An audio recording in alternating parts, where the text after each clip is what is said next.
Ժողովուրդ ջան, այո, երկրում 37 թվի մթնոլորտ է։ Քաղաքական հետապնդումներ, գաղտնալսումներ, երկակի ստանդարտներ։ Խորհրդարանական ընդդիմությունն այսօր կոնկրետ օրինակներով էր փորձում ցույց տալ, որ Հայաստանում բռնաճնշումներ են։ Ուզում եք մեկ օրինակով ցույց տամ, որ եկեղեցու դեմ կատարվողը բացառապես քաղաքական արշավը անձամբ վեհապարի նկատմամբ։ Հայաստան խմբակցությունից Քրիստինե Վարդանյանը գաղտնալսված երկու տարբեր ձայնագրություններ համեմատեց։ Իշխանական մամուլը օրերս հրապարակեց մի հեռախոսազրույց, որում ենթադրաբար Նաթան Սրբազանը խոսում է մի քահանայի հետ, ով բողոքում է, թե իրեն վեհապարը ստիպում է մասնակցել ընդդիմության ցույցերին։ Քննչական կոմիտեն անմիջապես քրեական վարույթ հարուցեց ոչ թե ապօրինի ձայնագրության փաստով, այլ հանրահավաքներին հարկադրաբար մասնակից դարձնելու հոդվածով։ Իսկ դուք այս մի ձայնագրությունը հիշում եք։ Ընդդիմադիր падգամավորը հիշեցրեց մեկ այլ գաղտնալսված ձայնագրություն, որում Փաշինյանը, ԱԱԾ տնօրեն Արթուր Վանեցյանն ու ՀԿՑ պետ Սասուն Խաչատրյանը քննարկում էին ՀԱԲ գլխավոր քարտուղար Յուրի Խաչատուրովի կալանավորման հարցը, բայց այս դեպքում արդեն քրեական գործ հարուցվեց ապօրինի ձայնագրության փաստով։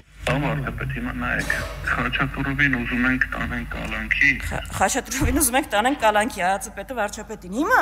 գիտեք ինչ եղավ այս ձայնագրության հետ։ Չէ, դուք վարույթ չառուցեցիք, որ ուզում ենք Խաչատուրովին կալանքի տանել, ԱԱԾ պետը Սասուն Խաչատրյանը դա քննարկում է։ Վարույթը հարուցվեց, որ ձայնագրությունը եղել է ապօրինի։ Հայաստան խմբակցությունից Աննա Գրիգորյանն էլ ուշադրություն հրավիրեց այն հանգամանքի վրա, թե կոնկրետ երբ եւ ինչու Նիկոլ Փաշինյանը սկսեց արշավը կաթողիկոսի դեմ։ Ընդդիմադիր падգամավորը հարց տվեց այն բոլոր բամբասանքները, որոնք Փաշինյանն այսօր վերագրում է կաթողիկոսին։ Դրանց մասին նա տեղյակ չէր 2018-ից սկսած, երբ սելֆիներ էր անում վեհապարի հետ, եւ ինչու 2024-ից հետո սկսեց հիշել այդ ամենի մասին։ Դե այդ ամեն ինչը տեղի ունեցավ ճիշտ այն ժամանակ, երբ կաթողիկոսը Բեռնում խոսում էր Արցախի ժողովրդի իրավունքների մասին, վերադարձի իրավունքների մասին, գերիների մասին։ Մինչև 24 թվականը այս մարդիկ ձայն ու ծպտուն չեն հանել։ Սկսել են խոսել բացառապես այն ժամանակ, երբ ադրբեջանական պատվեր է իջեցվել, հայկական ամենակարևոր ինքնությունը պահպանող ինստիտուտներից մեկը վերացնել։ Սա է մոտիվը։ Աննա Գրիգորյանը նկատեց, որ վեհապարի դեմ պայքարում իշխանությունը սատարում է կարգալույս մի քահանայի, ում իդեալը Չեչնիայի նախագահ Ռամզան Կադիրովն է։ Խոսքը կարգալույս արված Ստեփան Ասատրյանի մասին է,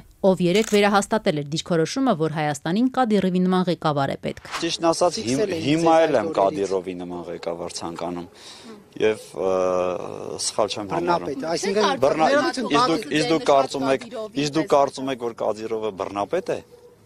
Այդ նույն բանը Չեչնիայում կարող եք հայտարարել։ Միգուցե Չեչնիայի ժողովուրդը իրեն շատ սիրում է։ Եթե ձեր պարապաշարով խոսեի, մի փայլուն ռսաստրուկ,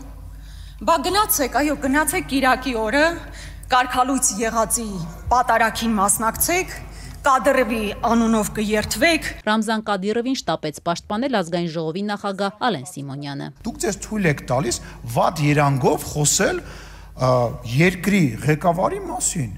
Ինչ եք խոսում երկրի ղեկավարի մասին, վատ երանգով, ինչ որ վատ բան կա Կադիրովի հետ կապված, ինչ որ կարծիք ունեք, դուրս եկեք ասեք, դուք քաղաքական մարմին եք ներկայացնում։ Անթույլատրելի համարելով ազգային ժողովում Չեչնիայի ղեկավարի հասցեին վատ երանգով խոսելը, Ալեն Սիմոնյանն ի պատասխան ընդդիմադիրների մեղադրանքներին նաև հիշեցրեց նախկինների մասին։ Մասնարապես թե ինչպես էին միջազգային կառույցները Հայաստան դաշինքի առաջնորդ Ռոբերտ Քոչարյանի նախագահության տարիներին խոսում քաղբանտարկյալների արկայության մասին, ինչպես էին ընտրությունները կեղծվում, իսկ Երևանի կենտրոնում մարդիկ գնդակահարվում։ Այսինքն չի կարելի այնպես բաներից խոսալ, որ ասենք դու դրա մեջ ես։ Եվ այն մարդիկ, ովքեր համարձակվում են ընդդիմադիր հայացքներ ունենալ, այո, իրենց հետևից պետքա մի ամբողջ գումարտակ ուղարկել, մասկի շոուներ անել, պոլին պարկացնել, ասֆալտին փռել։ Սա է այն երկակի ստանդարտները, որի շրջանակներում մենք ապրում ենք։ Բա դուք խի պոլին պարկած չեք ուզում եմ հասկանամ։ Ժամանակի հարց է։ Ձեր մի քիչ սափրված լինելը, սրտիկ անելը ձեզ ոչ ավտորիտար կամ ժողովրդավար չի սարքում, ժողովուրդ։ Ընդդիմադիրների խոսքով ամեն առավոտ Facebook-յան էջում ժողովրդին սրտիկներ ուղարկելով Փաշինյանն իրավիճակը չի կարող փոխել։ Նրա իշխանության ոչ ժողովրդավար լինելու փաստն ըստ ընդդիմադիր падգամավորների ի ցույց է դրվում վարչապետի SMS-ով բարձրագույն դատական խորհրդի նախագահային աշխատանքից հանելով եւ երկրում այլակարծությունը ճնշելով։ Հիմա Նիկոլ Փաշինյանը առավոտը վերակենում մի քիչ էլ իմ կարծիքով անտաղան ձևով սրտիկա ցույց տալիս ամբողջ ժողովրդին ու ասում սիրում եմ ձեզ։ Կեսօրին հրաման է տալիս ընդդիմախոսներին նորից ասֆալտին փռել։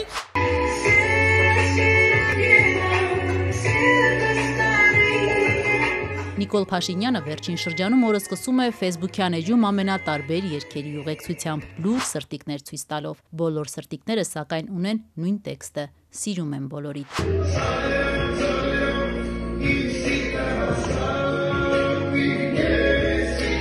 Իրեւ չնայած հայաստանյան ընդդիմությունը Փաշինյանի սրտիկային նոր թրենդը անտաղանդ է որակում, սակայն հատկապես ռուսական սոցիալական հարթակում այն մեծ արձագանք է ստացել։ Никто не ожидал, что премьер-министр Армении окажется настолько современным, что ему захочется пойти в ТикТок.